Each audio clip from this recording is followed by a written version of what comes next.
And the drama in Kenya continues fast and thick. Now, sample the following chain of events. The Inspector General of Police, Douglas Kanja, and the Chief of the DCI, Mohammed Amin, are summoned to appear in court, and they fail to appear 4 times. Now on the day that they appear, finally, both of them, there is a major development in the case that has caused their summons. Okay? This is of course the infamous Mlolongo 3 abduction stroke disappearance. Yeah? And that development is that 2 of the victims are found. Okay? Not alive. Actually, all 3 victims, because there's still some fingerprint testing going on over a 3rd body, also found, suspected to be of the 3rd of the Mlolongo 3. Just to bring you up to speed, in case you're not very familiar with this case, 3 Kenyans, Justice Mtuma, Martin Mwao, and Karani Mwema, all residents of Mlolongo. Mlolongo is a satellite city, very close to Nairobi. All 3 of them were abducted in broad daylight with a lot of drama. And some of this drama was captured on CCTV. Okay? And confirms that the same mysterious state operatives who have been abducting people under the regime of William Samoei Ruto were the same who were involved in these particular abductions. Now, both the Inspector General of the Police and the DCI boss Mohammed Amin tell the court they do not have the 3 persons then missing in their custody, and therefore they cannot produce them in court. And they also tell the court they have no idea where these 3 persons are. Okay? But they're investigating. And because of the nature of the investigation, they cannot give the court a time frame of when they'll be able to come up with some concrete information on the abductions. Of course, all this was happening before the dramatic discovery of 2 of the victims at the city mortuary. In fact, word of the discoveries came through as the 2 top cops were testifying. They came through to the lawyers involved. Okay? Like lawyer Dan Manzo, who is also the senator for Makueni County. In fact, is the one who broke the news to the press immediately the court session was over. But that is not all. In the case of Justice Mutumwa, this is how his remains were found. The information came from the DCI. Oh yes, you heard me right.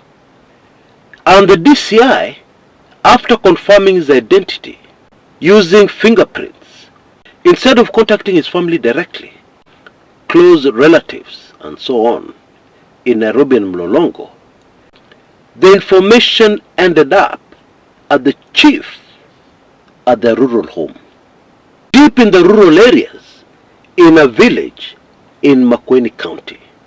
And of course they informed the family there, who then informed the family in Nairobi and Mlolongo. And all just on time for everything to unfold by the time the Inspector General of Police Douglas Kanja and DCI Mohammed Amin were due to make their appearance in court. Finally, after failing to show up so many times. And that's not all. This is like rewinding an old, boring action movie. That is unfortunately very sad. Because when the acting Inspector General of Police, Bwana Masengeli, also ignored several court orders to appear before court, When he finally appeared before court, some of the victims in question were found on the very, very same day. Come on. Now, isn't it rather obvious, more than obvious, that there is a connection between these unfolding events which clearly link the state to these abductions, where most of the victims end up murdered? Isn't it more than obvious? And that's not all. There is yet another important clue that we cannot ignore. During the Gen Z revolution, protest in the country called Kenya, Mlolongo, if you remember correctly, was a hotspot. In my opinion, that is more than enough clear-cut evidence to put the slaying of these young Kenyans, please note they're always young, the slaying of these young Kenyans right on the door of the regime that is currently ruling Kenya. But admittedly, this is not a very straightforward game, if you can call it a game, because Bwana Paul Washira, who's an Assistant Inspector General of Police and the one in charge of the investigations, he was put in charge of the investigations by the IG of Police, had something very interesting to say in court, and very relevant, and very instructive. And I'll quote him verbatim. Bwana Washira said, along the process, he means the process of investigation, he told the court, along the process, we have encountered certain challenges of witnesses not willing to provide information, and we have to go the legal way. Okay, what that means is that now they will have no other option but to seek court orders compelling those particular witnesses to record statements.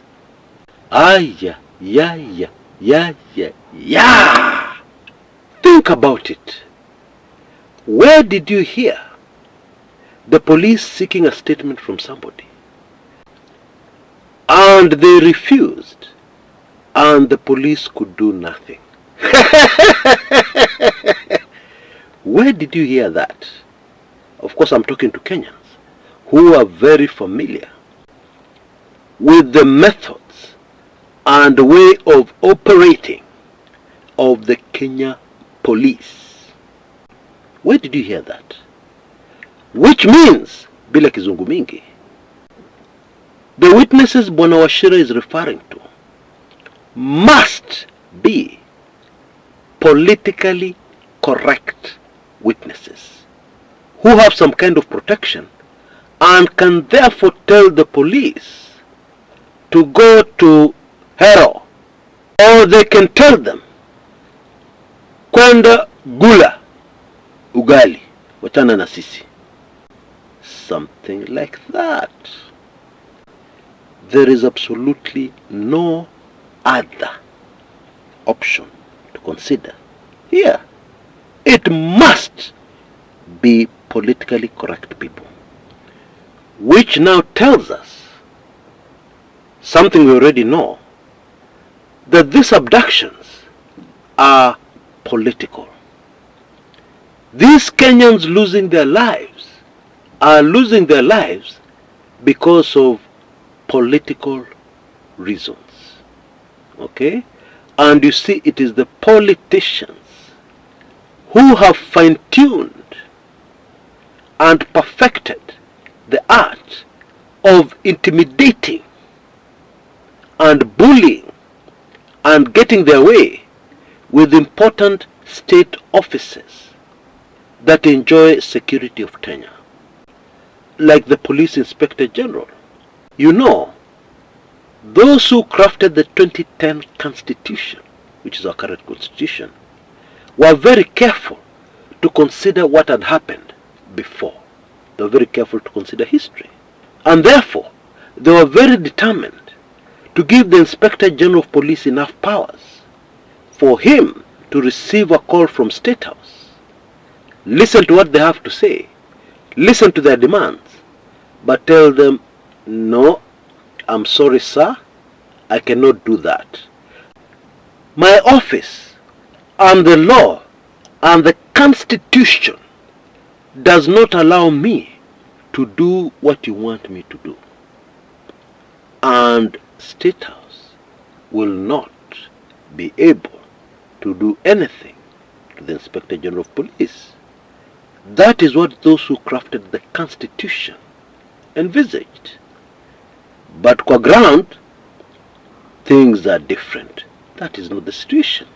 Okay? And I believe we Kenyans are very much aware of that. That is not breaking news. Because the reality today is that if you are an Inspector General of Police and you refuse to play ball, some very bad things can happen to you. You can either be abducted, you can disappear, or you can be removed from office. That is Kenya for you. And so they have no option but to play ball and wait for instructions. You cannot go to court today. Don't worry. We'll tell you when you can go to court. And then one day they're told, today you can go to court. Okay? Go to court, and we're watching. And we're listening. And of course when they appear in court, pop, pop, pop, the victims are found. That is precisely what is going on here. Okay? And Kenyans are being hoodwinked. Kenyans are being fooled. Or are they? Hey, you know, Kenyans nowadays, wachana now. These are not the Kenyans of the 70s and 60s. Yeah? Standard 6 dropouts. Some of them had not even attended school. Who you could feed all kinds of cock and bull stories, and they would swallow hook, line and sinker. No! This is a different Kenya. And not only that, Kenyans have had a very steep learning curve since the regime of William Ruto took power. Kenyans have started understanding a lot of things that they did not know before. Even Kumekucha Chris has started understanding a lot of things he did not know before. Yeah? Like this thing of using development projects as a major conduit for siphoning off public funds.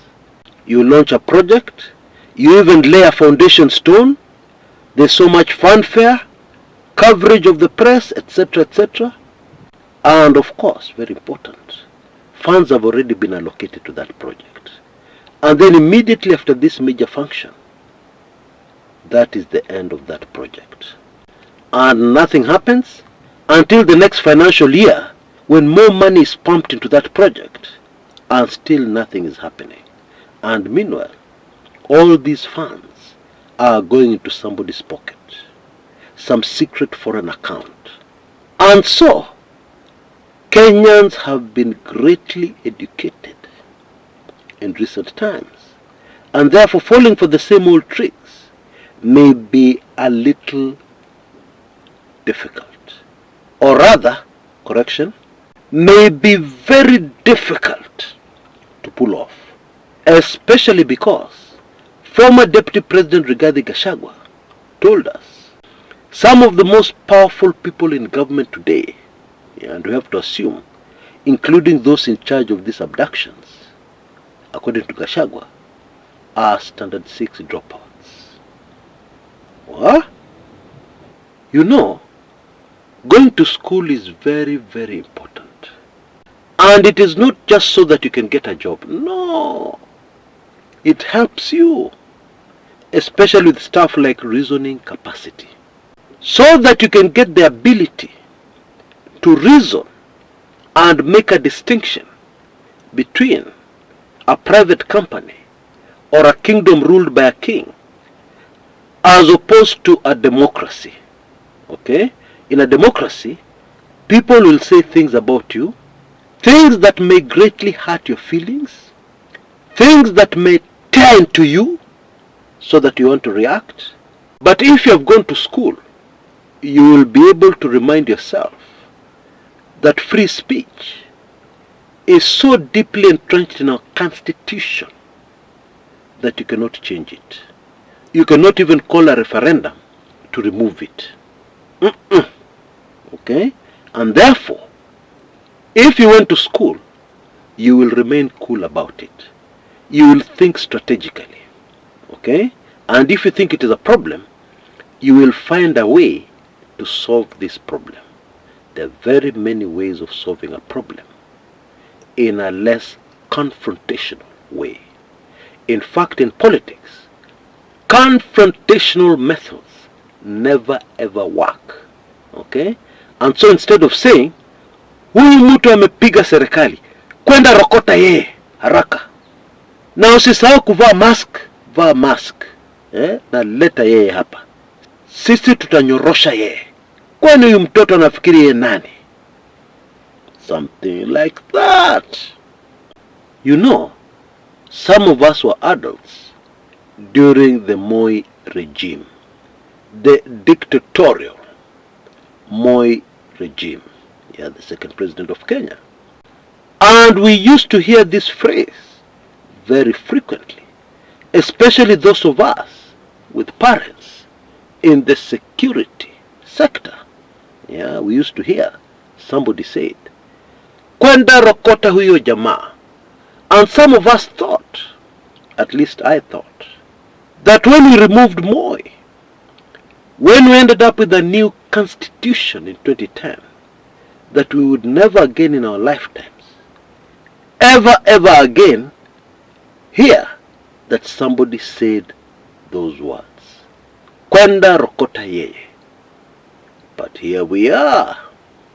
It is back with a vengeance. What? Now, for the sake of those Mzungus and foreigners listening in, and maybe concluding, this is just another banana republic, people there are standard 6 dropouts. For the sake of those people, let me clarify that this government has some very intelligent people, some highly educated people who can reason and find other ways of solving problems, or at least something that they think is a problem.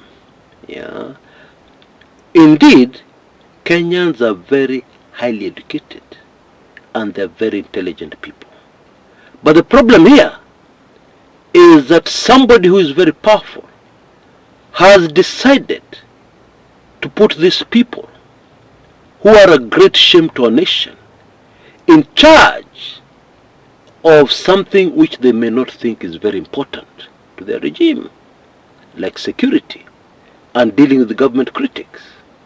Because, make no mistake about it, this latest development in the case of the Mlolongo 3 has greatly damaged whatever is left of the William Samoei Ruto regime. It has greatly damaged it, because we now have individuals who everybody knows were abducted by the state. Everybody knows, who have ended up being found but not alive. That is very damaging. Even to friends of Kenya, that is very damaging. No wonder the trips and state visits of President Ruto have reduced so dramatically. You see, the world is sensitive to these things because you're dealing with fellow politicians. Even if they're your friends, even if they understand, they may not want to be seen with you because it could lose them an election. Oh yes, in case you didn't look at it like that. And that is why these days President Ruto visits mostly other African countries. Egypt, Tanzania, Uganda, etc., etc. The big state visit to Western countries like the United States of America, Europe, and so on, those are now history. Okay? And this latest development will just make things worse. And it is very unfortunate that sometimes power can blind you to what really matters, like your future after you're out of power, your future after the presidency. Yeah? In fact, power blinds you so much that you can never consider the possibility that after you leave power, somebody may want to file criminal charges against you. Power completely blinds you so that you think it will never happen.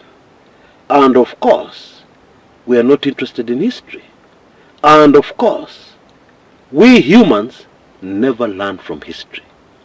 Because a man called Daniel Toroitich arap Moi, the dictator who I talked about earlier on our show today, ended up in a very uncomfortable situation.